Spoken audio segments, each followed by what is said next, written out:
Welcome back to another episode of Fisticuff Central, and today we are talking about UFC 309, which is at the Big Apple, and it's Miocic versus Jones, or I should say Jones versus Miocic.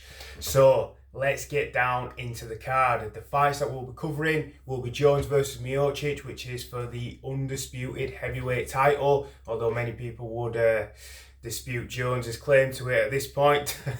Then we've got Charles Oliveira versus Michael Chandler, also a great fight. And the last fight we'll be covering will be Bo Nickel versus Paul Craig.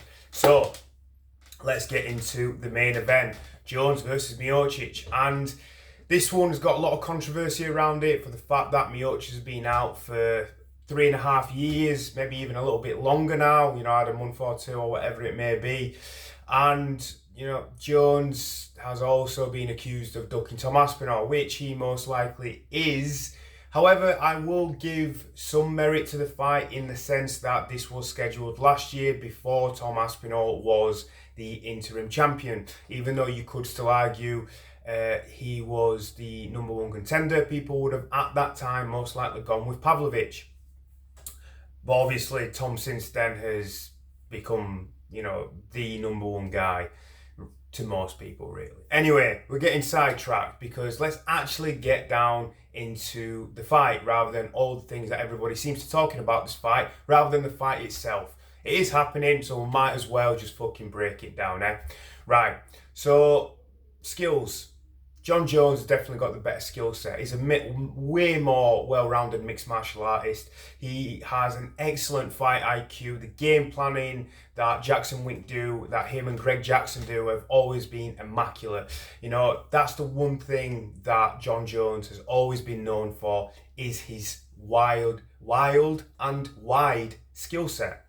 The spinning elbows, the jumping knees, spinning back fists, awkward side kicks, oblique kicks, you name it. The one thing he lacks is knockout power in his hands, but then on the ground, his wrestling, his submission game, everything is world class, and that's why he is, to many people, the GOAT. And I do see an argument for it, despite all the controversy. What he has actually achieved, the amount of champions he defeated in the early 2000s, he just demolished people, and the way that he did it, the way that he was able to choke Lyoto Machida, I think it was, and he just dropped him out cold. I mean, that was cold ass shit, man.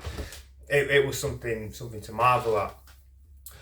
Miocic, on the other hand, great boxer, good defensive wrestler predominantly, but he really relies on the hands, which I suppose if he can keep it on the feet and at the right distance, it's not a bad thing, because Dominic Reyes, who was predominantly a boxer, he did use some kicks too, but predominantly a boxer, he gave Jones some trouble.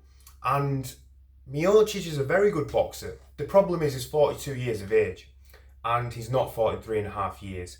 I have absolutely no idea what kind of Miocic we're going to see. And anybody else that does, outside of the people that have actually seen him train and spar, are lying. Well, unless you have some information, because 3.5 years is such a significant period of time, and being 42 as well, where the odds are just completely against you. And this is why that Jon Jones is such a heavy favourite. It's not just the fact that of what Jon Jones has achieved. He's starting to knock on himself, but he's only 37 years of age. I think for a heavyweight, that's still reasonable. To some, they might even be in that prime. You could argue that DC was in his prime around that time. Maybe not in his athletic prime, but in terms of his skill set and the way that he developed as a fighter.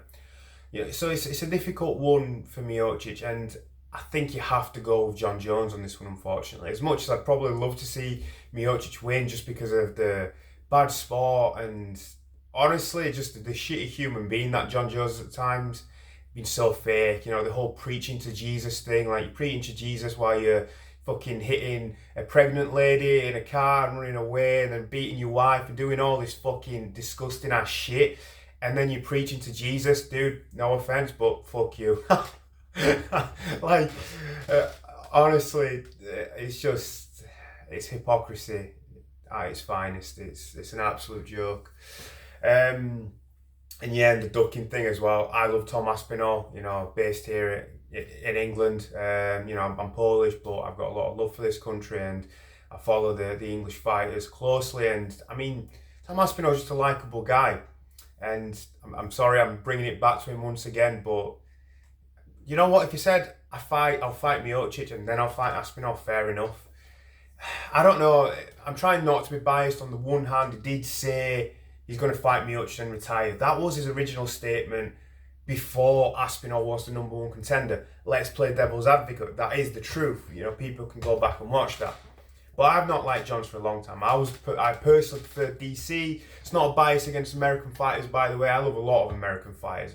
Incredible champions throughout the decades of the UFC, and some of my favourite fighters of all time are American. I don't want to seem like I'm being just biased to the English fighters,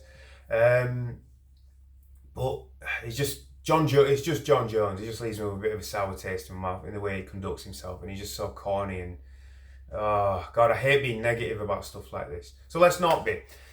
How do I find this fight's going to go? I think John Jones is going to get the finish. Quite likely a submission. He hurts him, gets him down. Maybe he kicks him to the stomach, and I don't know. I don't really see him hurting with the hands. I might be wrong, but I think he most likely kicks him or takes him down and submits him.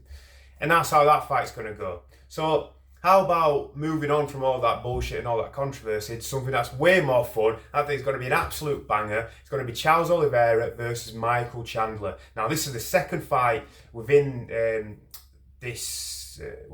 between these two guys, and the first one was an absolute banger, and that was for the lightweight title in 2021, I believe. It was around May 2021. And that one was great. Charles ended up getting dropped in the first round and came back in the second and immediately finished Michael Chandler. Michael Chandler was so close to winning that fight. He was maybe 5-10 seconds away from being a champion. If there was a little bit longer on the clock, we don't know. And yeah, I think we're going to see something similar, because Charles Oliveira goes there to fight and Michael Chandler goes there to fight. Both those guys meet in the middle and they just fucking throw down. They're both hyper aggressive. Neither is really known for trying to stall the fight. I know in his last fight, Charles Oliveira didn't have the most exciting bout, but I blame Arman Tsarukyan for that. I think he kind of made it a drawn out contest. When somebody has a willing dance partner with Charles and with Michael Chandler, we always see great fights, and most likely we're going to see another one here. This one's tough to predict because it's similar to the previous fight in some ways. Charles Oliveira is a slightly younger man. I'd say he's more technically well-rounded. And Michael Chandler has been inactive for a period of time and is getting older. For a lightweight, I think he's 38 years old now. I think for a lightweight, that's a lot worse than a heavyweight. So he's older than John Jones and is fighting at a much lower weight class where speed and reflex time is a much more of a deciding factor in the fight. So I'm going to have to lean towards Charles Oliveira again. I could see Michael Chandler knocking him out though. I do want to say that because Chandler's got power and Charles Oliveira is a little bit chinny sometimes. But if you look at him in his last few fights, Charles Oliveira, even after losing to Makhachev, he's not looked terrible. He was still showing threat, and he had great moments against Arman Tsarukyan. I think it's because he was so wrestling heavy and he was able to negate the jiu-jitsu of Charles Oliveira, which I'm not 100% sure that Michael Chandler was able to do. Now, saying that, based off the evidence, he did have his back in the first fight, and he was able to stand up and get out of it. So, he was able to, I think, he twisted really quick and then was able to jump up. So I'm not sure, but I just feel like, Charles Oliveira, what he's actually achieved and his skill set and the quality of his, how clean his striking is. It's like perfect Muay Thai almost. I say perfect by mixed martial arts standards, so any kind of Muay Thai enthusiast, please don't crucify me, because maybe, I say perfect, maybe like Fiziev, more closer to that, right? But he's excellent, highly proficient in his Muay Thai techniques, and his jiu-jitsu is definitely at world-class level. He's got the most submissions, and I think he's got the most finishes as well in UFC history. Those are some serious fucking accolades, guys. So that that's going to round up that. I'm going with Charles Oliveira. It's going to be a great fucking fight. Hopefully it's a great card, right? Now, moving on to the last fight I'm going to cover, which is going to be Bo Nickel and Paul Craig. Now, actually, I think this is quite interesting stylistically. Bo Nickel has shown he's got some power in his hands, but he's not really fought any high-level competition. Paul Craig is probably the best guy he's fought in his career. Not probably, he is the best guy he's fought in his career. And he also has something unique, which is an excellent jiu-jitsu skill set. His jiu-jitsu is probably better than Bo Nickel's. Now, obviously, Bo Nickel's wrestling is definitely better than Paul Craig's. There's no disputing that. In the striking department, I'm actually not 100% sure because I think Paul Craig has developed over recent years. We've seen more willing to stay on the feet. So I'm not 100% sure how that's going to go on the feet. I think on the ground, also really interesting because we've seen Magomed Ankalaev get submitted, got much better wrestling than Paul Craig, and he got submitted right at the end of their fight in spectacular fashion. So this is quite an awkward one to predict. I think, I'm not 100% sure what the odds are, but I think Paul Craig's got a chance of winning this. He is starting to get a bit older now. It's tough. I kind of have to lean towards Bo Nickel because he's kind of on his way up. He's such a good wrestler. Typically, high quality wrestlers at this point know how to negate jiu-jitsu. Like I say, there was the Magomed Ankalaev incident, so I'm not 100% sure on that, but I am going to lean towards Bo Nickel. I am almost 50-50 on this though, because I think Paul Craig is more than capable of submitting him. He's capable of submitting anybody in that division. So yeah, that's leaving like a really funny taste in my mouth saying that because I really want Paul Craig to get the upset here, you know. Rooting for the Scottish bloke, yet again, showing bias. I'm sorry, but I do like Bo Nickel. I am a big fan of Bo Nickel. I think he's got some hate for absolutely no reason. The guy conducts himself in a great way, unlike Jones. I think he's relatively exciting considering he's a wrestler. I think a lot of wrestlers aren't the most exciting, but I think the way that he goes about, he's hyper aggressive and he throws hands too. He's looking to knock you out. He throws with bad intentions.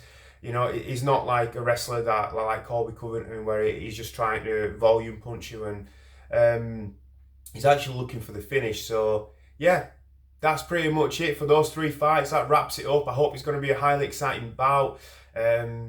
So we're going with Jones, we're going with Oliveira, and we're going with Bo Nickel. And yeah, have a great fucking day. Hopefully it's a great event. I'm yapping and just chatting shit now. I'm gonna go play Xbox or something and maybe make some food afterwards. Have a great fucking day, guys.